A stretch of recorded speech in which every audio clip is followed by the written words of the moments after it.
Roteiro ajustado, versão algorítmica. You're not tired because you work too much. You're tired because nothing you start ever finishes. Your brain isn't overloaded with work. It's overloaded with unfinished tasks. And every open loop is stealing energy from you right now. The problem isn't lack of effort. You work, you think, you plan, but nothing closes. Nothing leaves your head and becomes real output. You know what you have: excessive mental whip, work in progress, tasks started, never completed. Each open project consumes cognitive RAM. Each idea without execution occupies operational space, and you confuse this occupation with production. It's not. Occupation isn't output. Movement isn't completion. You think you're being productive because you're working on multiple things. Wrong. Stop here. You're not working on multiple things. You're starting multiple things, never closing any. And each open loop drains energy. Like a program running in the background, you don't see it, but it consumes battery. In 1913, Henry Ford visited a competing factory. He saw 200 workers working on 200 cars simultaneously, all busy, no cars ready. Ford returned to Highland Park and implemented a brutal rule: one car at a time, from start to finish, no exceptions. Result: production increased 400%. Time per car dropped from 12 hours to 93 minutes.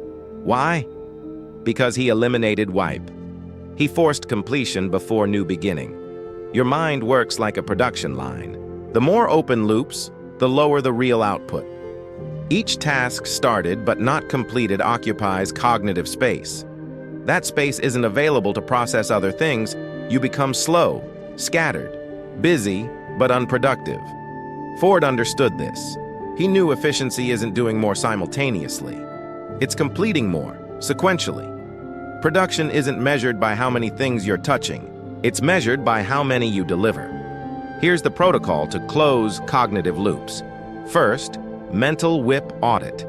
List everything you started but didn't complete in the last 30 days. Projects, conversations, decisions, tasks, write it down. Be brutal. Don't deceive yourself saying this is almost ready. If it's not delivered, it's open. Second, loop limit rule. Maximum of 3 items open simultaneously. Not 5, not 10. 3. Why 3? Because it's the maximum number you can track mentally without losing operational control. Anything beyond that becomes noise, and noise kills output.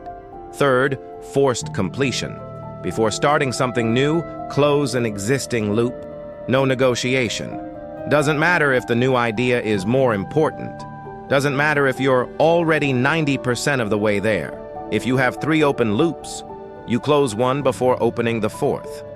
This forces real prioritization and eliminates the illusion of progress without output. Ford applied this literally at Highland Park. He removed all parallel workstations, created a single line. 1 car entered, passed through each station, left complete. Before, 200 cars being assembled simultaneously, 0 cars ready per hour. After, 1 car being assembled at a time, 1 car ready every 93 minutes. The difference? Forced completion. No open loops.